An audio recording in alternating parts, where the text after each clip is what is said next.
Visionary, inspiring, imaginative, creative, inventive, ingenious, enterprising, and innovative.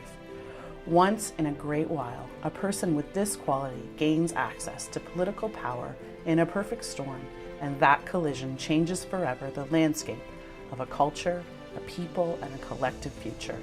And the most beautiful things happen.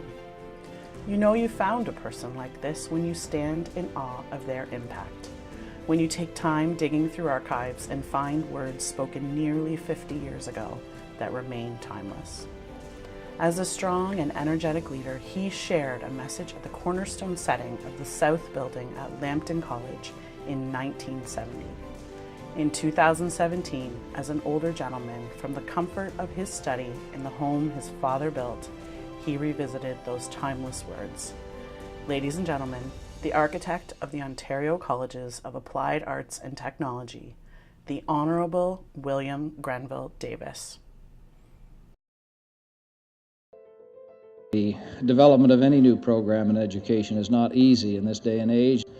That education has an obligation to each and every student who enters the system. I readily admit that this concept of colleges of applied arts and technology has captured my imagination. We can't be content with educating a select few. One of the most important aspects of the College of Applied Arts and Technology development in this province is that it must be flexible. It must relate to the changes that are taking place. No one can predict what the needs of society will be 5 years from now. I'm not that bold, but I can make one prediction, that it is only one way to go. The demands will be greater, the changing technology will continue.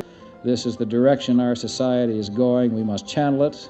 We must have the facilities to develop the talents of our people to respond. Because to do otherwise would be a complete abdication of our responsibilities.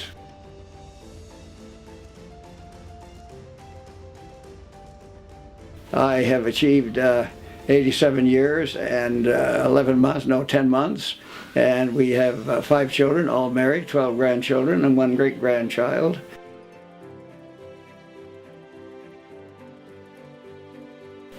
I was elected in 1959. Mr. Robarts was the then Premier. He asked me to become Minister of Education.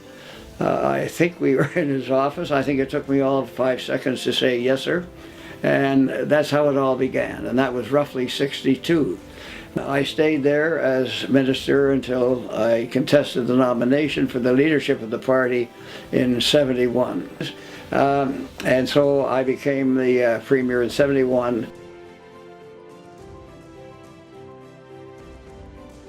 And the only thing I can tell you with some degree of memory was the enthusiasm that I sensed from the people who were developing the college.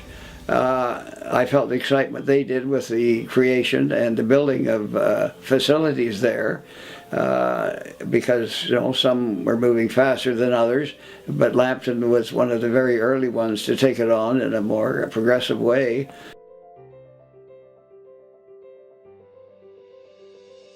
I think that the contribution that individuals make, whether it's to the health system, the educational system, or many others, that you want, in my view, is still the most fundamental, is that in the field of education you don't get good doctors, good nurses. I mean, it's a repetition of what I said earlier, that education really is the fundamental basis for what we accomplish in our society.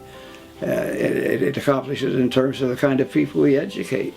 So it's not that I'm a fanatic, I just sincerely believe that education is the most fundamental responsibility we have, because everything else flows from it.